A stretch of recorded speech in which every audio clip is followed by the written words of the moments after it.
ఆంధ్రప్రదేశ్ రాజకీయాల్లో ఆసక్తికర పరిణామాలు చోటు చేసుకుంటున్నాయి. రాష్ట్ర ముఖ్యమంత్రి చంద్రబాబు నాయుడు, ఉప ముఖ్యమంత్రి పవన్ కళ్యాణ్, అలాగే మంత్రి నారా లోకేష్, ఇంకొందరు మంత్రులు గత కొన్ని రోజులుగా ప్రజలకు, మీడియాకు అందుబాటులో లేరు. 4 రోజులుగా వీరి పర్యటనపై ఎలాంటి అధికారిక సమాచారం లేకపోవడం ప్రజల్లో అనుమానాలు, ఆందోళనలు రేకెత్తిస్తోంది. కూటమి పార్టీల అనుకూల మీడియా వర్గాలు చంద్రబాబు విదేశాలకు వెళ్లారని చెబుతున్నప్పటికీ ఆయన ఏ దేశంలో ఉన్నారు, ఎందుకు వెళ్లారు అనే విషయంపై అధికారికంగా టీడీపీ నోరు మెదపడం లేదు. ఇదే పరిస్థితి పవన్ కళ్యాణ్ కూడా. ఉప ముఖ్యమంత్రి ఎక్కడున్నారని స్పష్టత లేకపోవడంతో ప్రజల్లో చర్చలు మరింత వేడెక్కుతున్నాయి.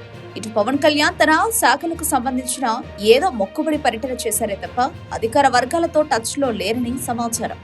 అయితే అనూహ్యంగా ఆయన కొత్త సినిమా ప్రకటన మాత్రం చేసింది. వారం రోజుల క్రితం నారా లోకేష్ కూడా గాయమయ్యారు. ఆయన కేబినెట్ సమావేశానికి హాజరు కాలేదు. అఫ్కోర్స్ ఇది మొదటి నుంచి ఉండేదే.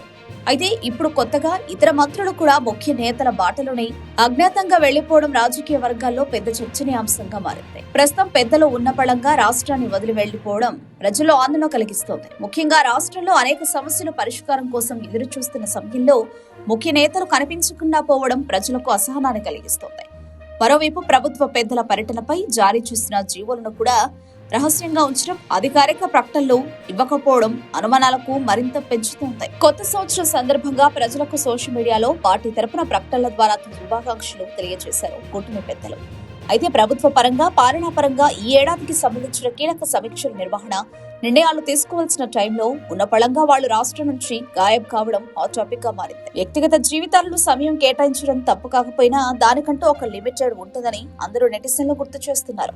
ఉన్న పళంగా ఒక్కసారిగా మాయం కావడం వెనుక అసలు కారణం ఏమిటి, వారెక్కడున్నారు అనే ప్రశ్నలకు సమాధానం ఎదురు చూస్తున్నారు.